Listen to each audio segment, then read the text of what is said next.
పొందాలి అని అంటే మీరు 30-35 సంవత్సరాల మీ సర్వీస్ కాలంలో నిబద్ధతతో పనిచేయాల్సిన అవసరం ఉన్నది. అధికారులం అయిపోయినాం కదా, అవకాశం వచ్చింది కదా అని మన బాధ్యతను మర్చిపోతే మనుషులుగా మనం పతనమైనట్టే.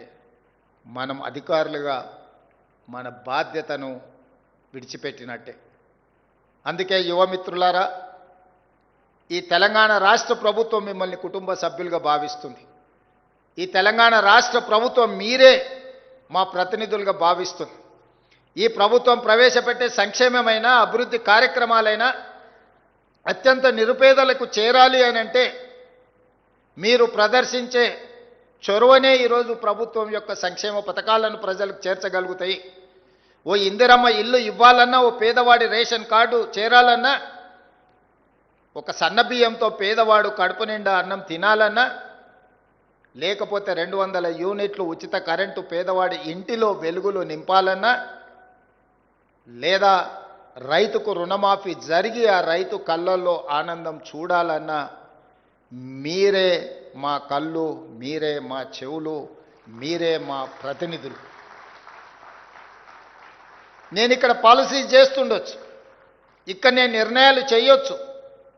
సచివాలయంలో నేను ఎంత గొప్ప నిర్ణయం చేసినా దాన్ని అమలు చేసే అధికారులుగా మీరు ప్రదర్శించే చిత్తశుద్ధే ఈ ప్రభుత్వానికి మంచి పేరైనా చెడు పేరైనా.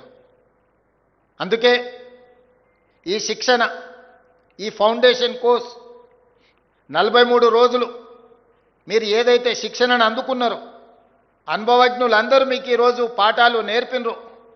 ప్రొఫెసర్ పాండ్ రంగారెడ్డి గారి నుంచి మొదలు పెడితే గోపాలకృష్ణ నాయుడు గారి నుంచి చాలామంది అధికారులు, జాతీయ స్థాయిలో పనిచేసిన వాళ్ళు, ప్రైమ్ మినిస్టర్ దగ్గర కలిసి పనిచేసిన వాళ్ళు, స్టేట్ గవర్నమెంట్తో కలిసి పనిచేసిన ఉన్నతాధికారులే కాకుండా ప్రొఫెసర్ నాగేశ్వర్ లాంటి వాళ్ళు కూడా మీ దగ్గరకు వచ్చి వారి వారి అనుభవాలను చెప్పడమే కాకుండా మీరు భవిష్యత్తులో ఏ విధంగా వ్యవహరిస్తే మీ గౌరవంతో పాటు ప్రభుత్వం యొక్క ప్రతిష్ట ఏ విధంగా పెంచొచ్చో మీకు సంపూర్ణంగా వివరించినరు, మీరు అర్థం చేసుకున్నారని నేను భావిస్తున్నా. ఈరోజు మిమ్మల్ని కలవడం మెకానికల్గా నేను ఇక్కడికి రాలేదు. ఇదొక ఎమోషన్, ఇదొక అటాచ్మెంట్.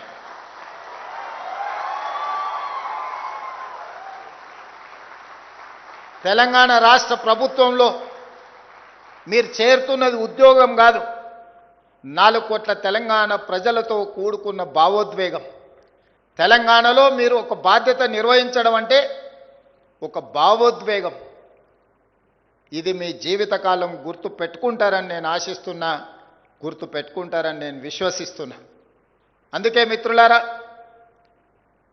సరిగ్గా 8 సంవత్సరాలు 26 నుంచి 34 జనవరి ఫిబ్రవరి లోపల మీలో చాలామంది ఐఏఎస్లు అవ్వడానికి అవకాశం ఉంది. ఒక గ్రూప్ 1 అధికారి సర్వీస్లో చేరిన తర్వాత 8 సంవత్సరాలు పూర్తి చేసుకునే సమయానికి మీకు ఐఏఎస్లుగా అయ్యే అవకాశం వస్తుంది. మరి మీలో ఎంతమంది చిత్తశుద్ధితోని ప్రజా జీవితంలో ప్రజలకు సేవలు అందించి ఐఏఎస్లు అవుతారో తప్పకుండా నేను ఉంటాను, నేను చూస్తాను, మీకు ఐఏఎస్ పట్టాలు ఇస్తాను. గ్రూప్ 1 వచ్చింది కాబట్టి లక్ష్యం నెరవేరిందని అనుకోకండి.